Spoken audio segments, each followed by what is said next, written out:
Zombie apocalypse.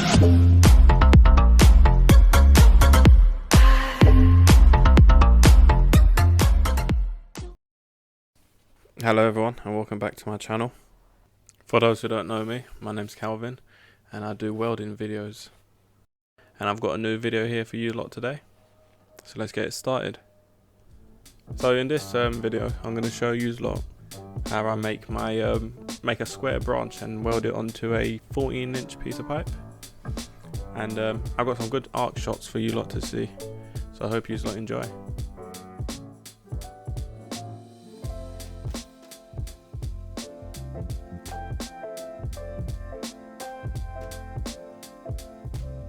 So the first thing I do, I pull out my templates. My templates are made out of sandpaper. It's like nice and thick, pretty cheap to buy. The template's 8-inch on 14-inch.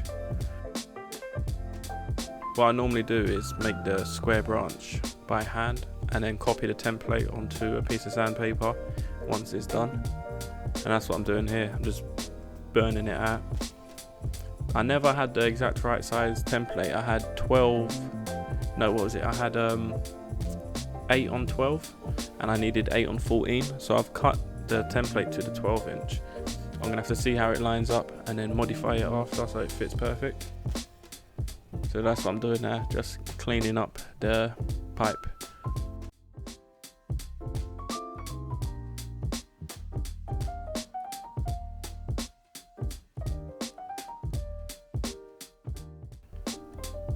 I'm getting rid of all of the slag inside the pipe as well. It's just easier to weld. I use the pipe I'm going to weld onto as a template. I slide it along and I see what needs to be taken away.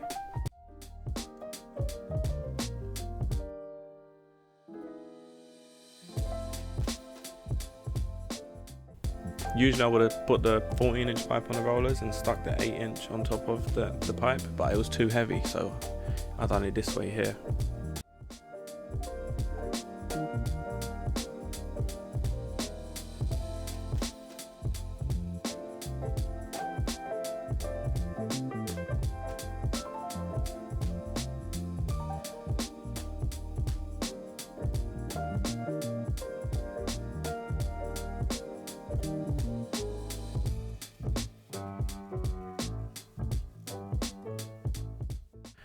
Now I can prep the ends, ready to be welded on.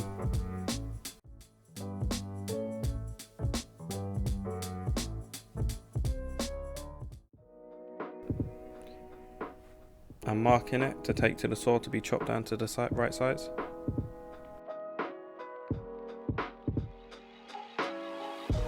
Back from the saw. Now I'm just sorting out the pipe, making it all level, ready for the flange to be put on.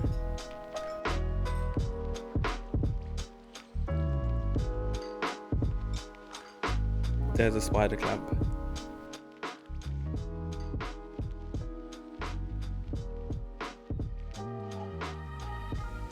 Opening up the spider clamp, checking the overall measurement, making sure everything's all right.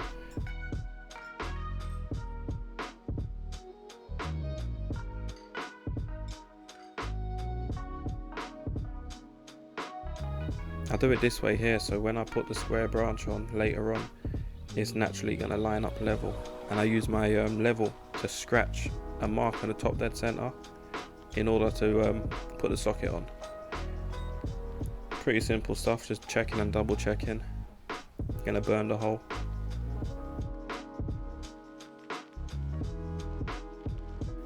Once again, I always clean my holes once I burn them anyway. I don't like welding over slag. Just checking it again. Making sure it's all level. Now I can tack it up, all 4 corners, ready to be welded.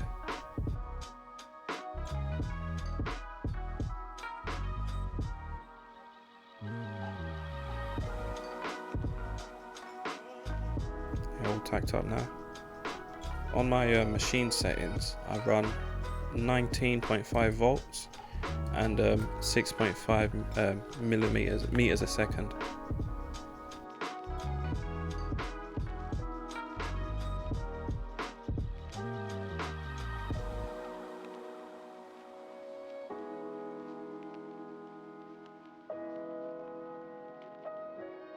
welding that socket all the way around in one go.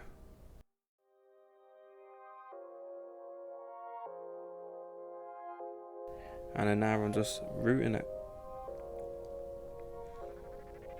I didn't have a handle on this pipe, and you can see my hand so close to where I was welding, and later on you can see my hands getting so hot I was getting burnt.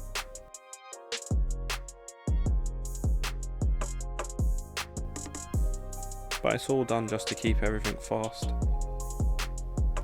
I did it this way here just to cut out some extra steps to save some time. So quarter done. I feather my start stops and open up the pipe with the grinder.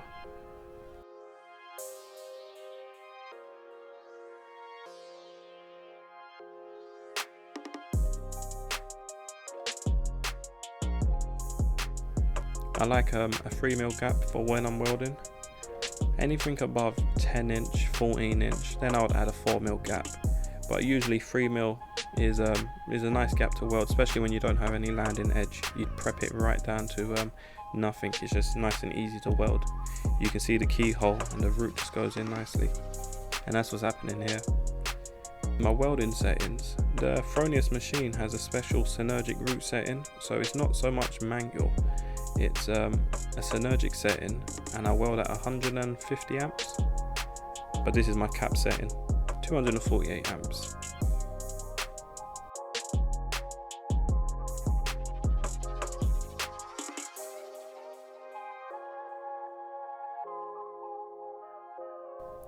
And you can see my hand, I keep taking my hand off, I'm getting burnt.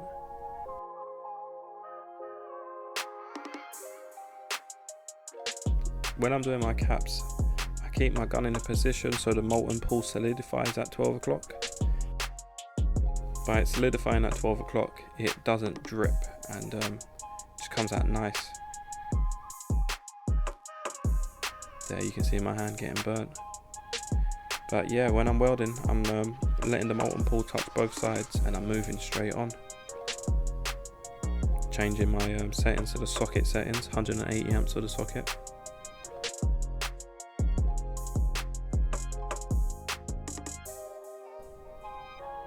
A lot of people ask me, why do I weld in the directions that I do?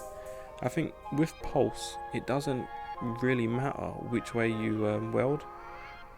You still get a nice penetration. Picking up the 14-inch pipe. Cleaning off all the paint. It's impossible to weld over that paint and make the welds look nice.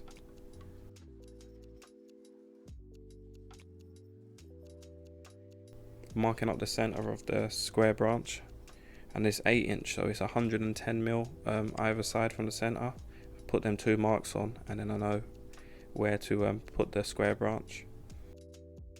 We lined up the square branch before, so it's sitting on the pipe. The bolt holes should be nice and level.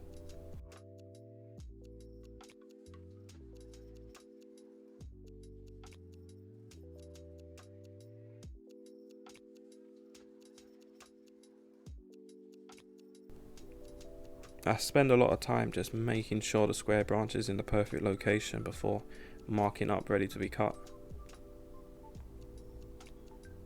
I put my chalk line around it, but I go over it with this, it's like a wax pencil. Sometimes when you go to burn the hole, the paint melts away and it takes the line with it. So sometimes put in like a paint pen or this yellow marker, it keeps the line there even after it burns away.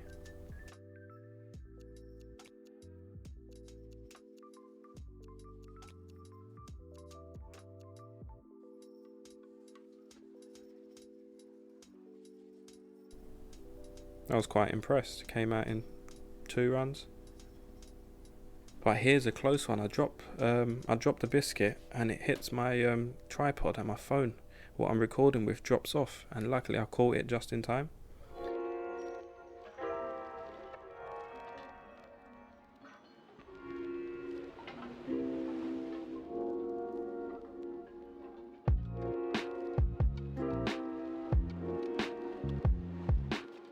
It's important to get rid of any of the slag that drops through, because it affects the flow rates of the pipe. And that's just a simple file welded to a piece of pipe.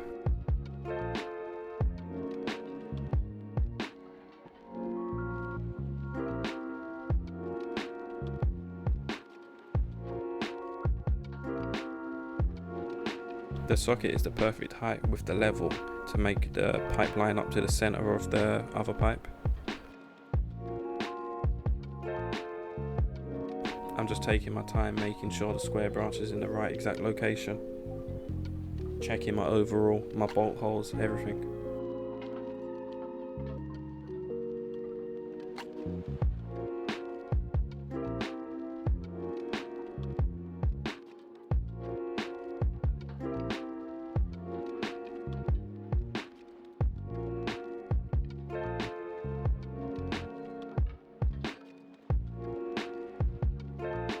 When I'm sure, I tack it. And the reason why I put the square branch on first and not the flange is this way here, the square branch can be put on and you can have nice gaps to weld, and you're not dictated to any other dimensions. And what I mean by that, I may have silly gaps to weld just so it's level to the flanges that are already existing on the pipe.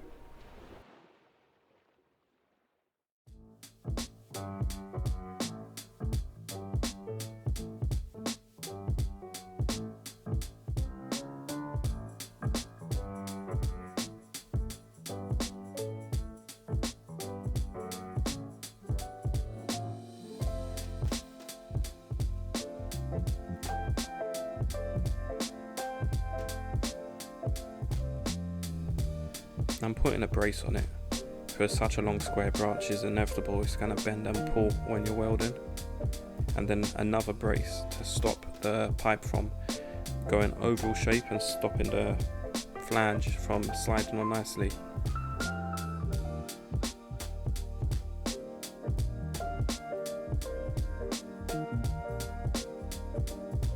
The pipe was too high on my rollers, so I had to put the counterbalances on at an angle. I might make a video showing the counterbalances that I use.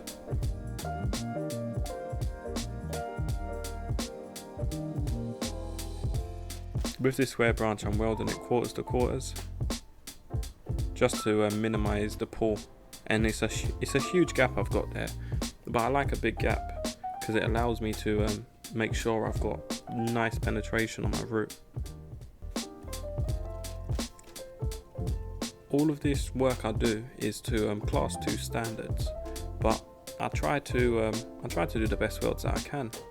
And class 2 is, I believe, you can miss 25 mil of root penetration every 100 mil. And yeah, that was a quick little arc shot of me welding. I was holding the phone while rooting and it didn't really come out good.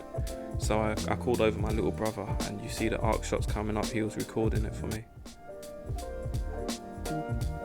So I've done a quarter here, just cleaning my start stops and opening up the gaps for the other quarter.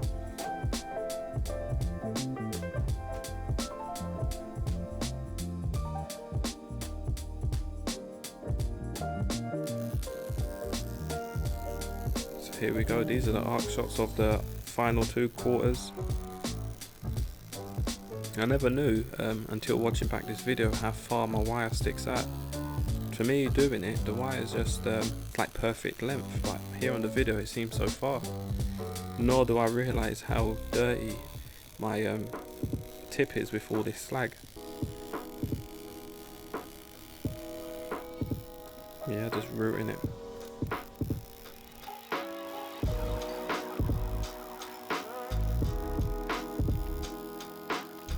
I'm rooting on the manual settings. I believe the settings are 5 meters a minute for the wire speed, and the voltage is 19 volts.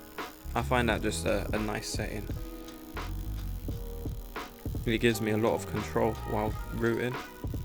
It's more predictable. I can build up quite a bit of a molten pool before it drips.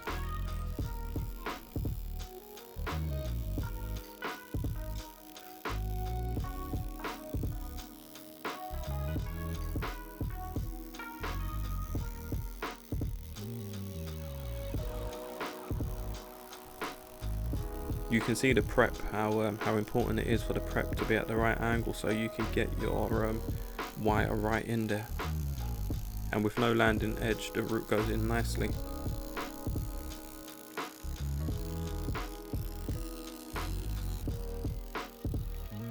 Here's me going over my start stops, and I'm just moving it around a bit more, just trying to blend it in nicely.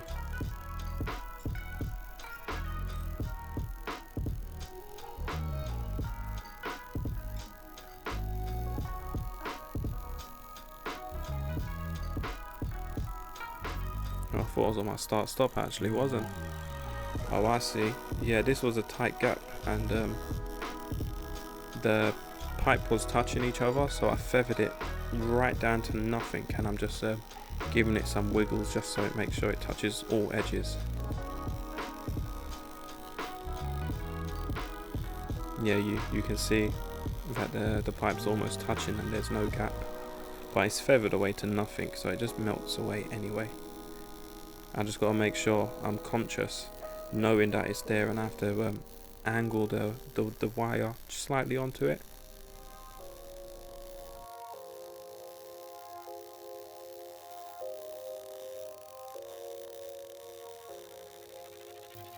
Here's the shot on the inside. So I finished off that 1/4, this must be the other side. And you can see the molten pool's melting everything away. Even hair going over a tack burns it right away.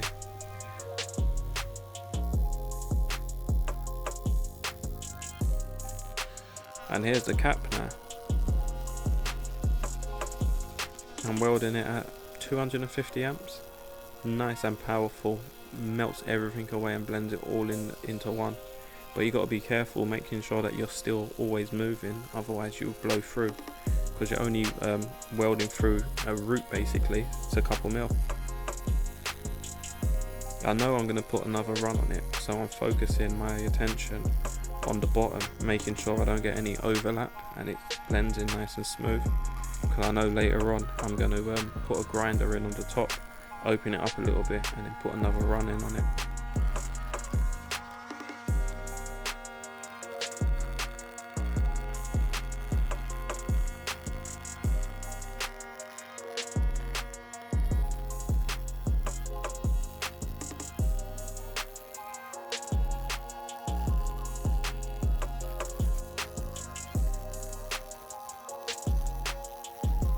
When I'm doing this, I'm watching to make sure I'm still touching the top of the weld, as well as the bottom of it is going in nice and smooth.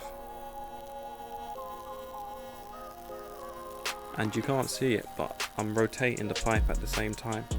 I'm trying to make the welds be flat, like almost like a V prep, just welding flat inside of it.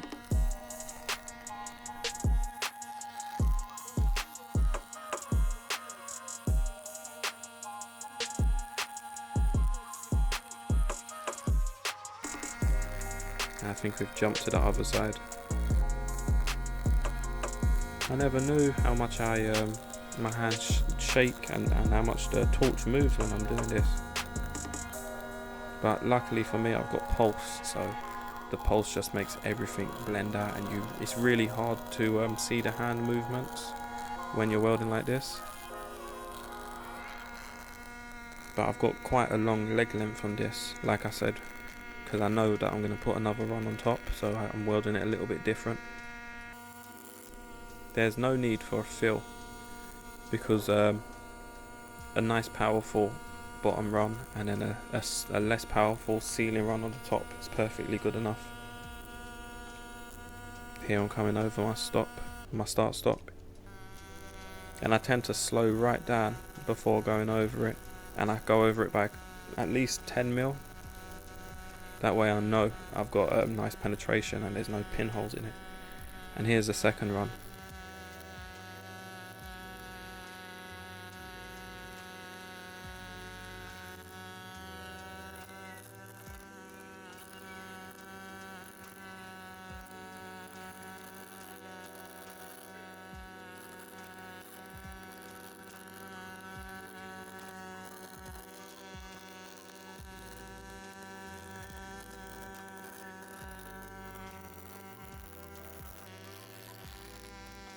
this whole time welding, my torch angle is square on. The whole time it's aiming for the center of the pipe.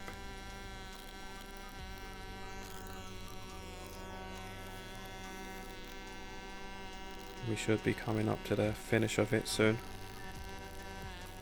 I always stagger my start stops as well on the 2 runs, just in case there's any leaks. It's not it's just a bit more of a harder path for the water to come out.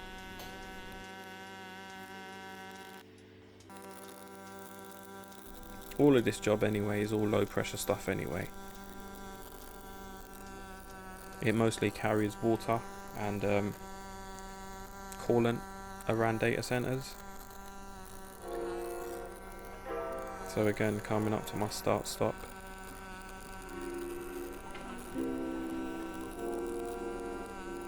There, we're going straight over it and it's all done. I'm happy with this type of weld. I'm not sure whether you lot will say it's good or bad, but for me I'm happy with that. You can see by the colour it's not overheated. There's 2 runs on it. I could put a 3rd run on it, but there's no need.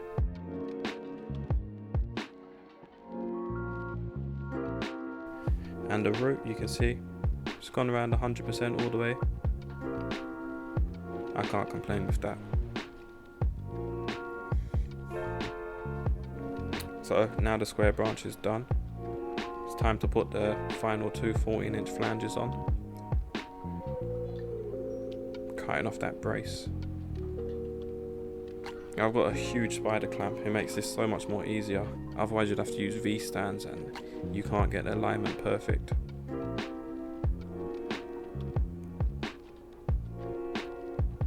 I've used my 3mm spacer. Flange on.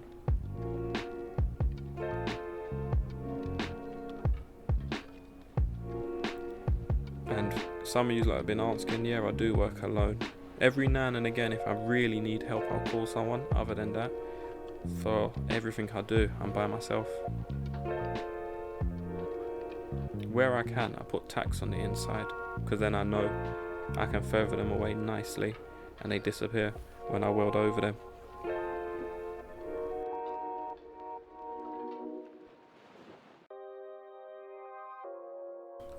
Putting my handle on, ready to weld the final 2 flanges.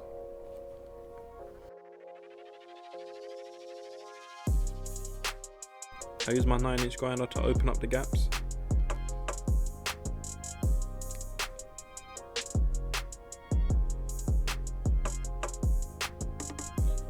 This piece here was really uncomfortable. The location of the square branch got in the way of my rollers, so I had to put a lot of counterbalance on the back, and I had to have the 2 rollers behind the square branch and a V-stand roller in the little gap on the other side of the square branch. Now I'm just simply routing. You can see me fighting with the pipe. It's just getting caught up.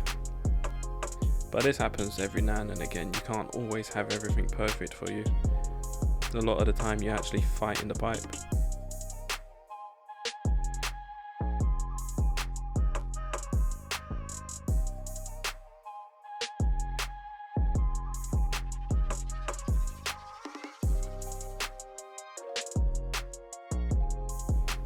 If any of you are interested in how I make my turning handles or counterbalances, drop it in the comments, and if I get enough requests, I'll make a video on showing you how I make it.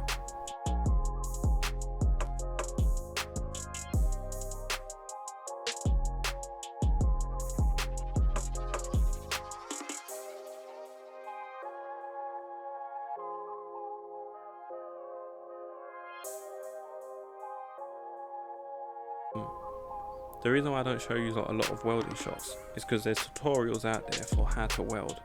I just know how to weld myself, and that's what I do. And I try to show you the fabrication techniques rather than the welding techniques, because I'm sure no matter what I do, I'll be welding in the wrong way anyway, so I'll just stick to the fabbing. That way there is no right or wrong way of doing it. But I'm welding this flange at 250 amps again. It's just a nice setting that I have. I've got controls on my torch, so if If I need a bit more power, I'll turn it up. If not, I'll turn it down. But I mainly have my job saved as a 250 amp job. And because of the pulse and the Welding machine, it can cover so many different applications.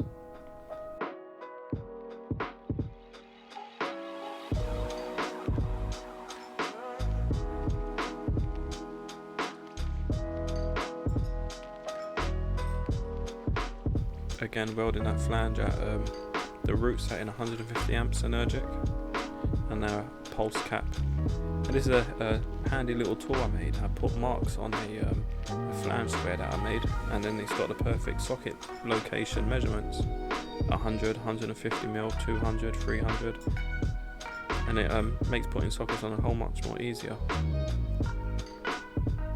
Here's the last socket, quick little 15 mil socket.